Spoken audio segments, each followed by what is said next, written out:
बिस्मिल्लाहिर्रहमानिर्रहीम वसल्लल्लाहु अला नबील करीम।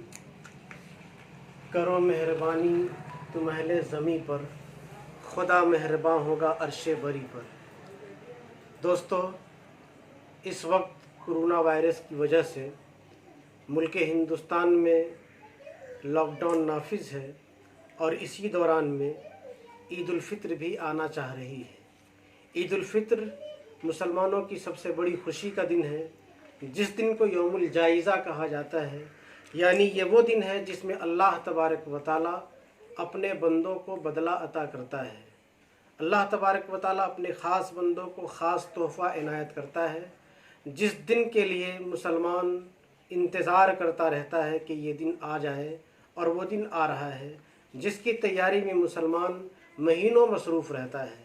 अब ऐसी सूरत में जबकि एक तरफ ईद उल फित्र अपनी तमाम खुशियों के साथ आना चाहती है, दूसरी तरफ कोरोना वायरस की वजह से मुल्क में तालाबंदी है और इस तालाबंदी की वजह से ना जाने कितने लोग बेसरो सामानी की ज़िंदगी गुजारने पर मजबूर हैं और रोटी रोटी के लिए तरस रहे हैं।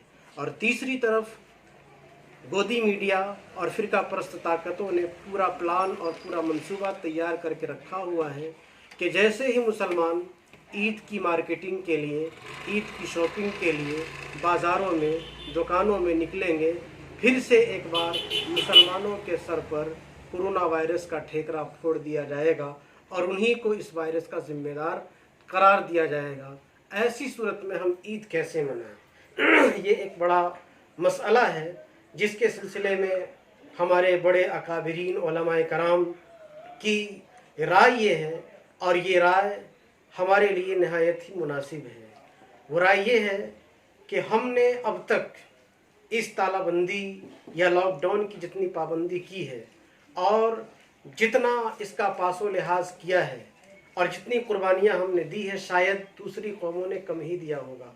हमने जुमे की नमाज और जमात से नमाज मस्जिद में पढ़ना छोड़ दिया है। रमज़ानुल मुबारक के मुक़द्दस महीने की तरावी जो एक अहम इबादत है, हमने उस तरावी को भी किसी तरीके से अपने घरों में अदा किया है और इसका एहतमाम किया है।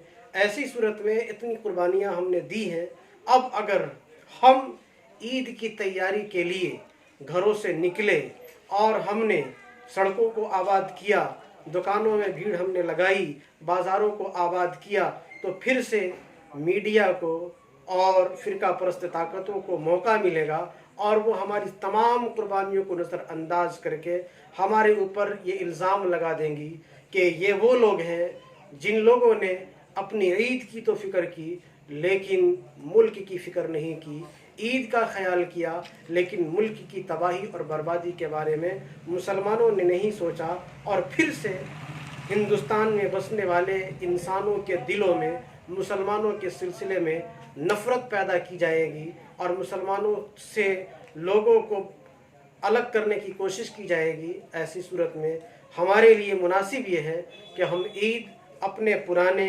साफ़ सुथरे धुले हुए कपड़ों में ईद मनाएं और ईद के लिए जो हमने पैसे रखे हैं उन पैसों को उन गरीबों और मोहताजों पर खर्च करें जो इस लॉकडाउन की वजह से उसरत की ज़िंदगी, परेशानी की ज़िंदगी, मजबूरी की ज़िंदगी, बेसरो सामानी की ज़िंदगी और कसम पुरसी की ज़िंदगी गुजारने पर मजबूर हैं। अगर हमने ऐसा किया और ये कुर्बानी हमने दे दी तो अल्लाह तबारक व तआला हमें ज़रूर इसका बेहतर बदला अता फ़रमाएगा।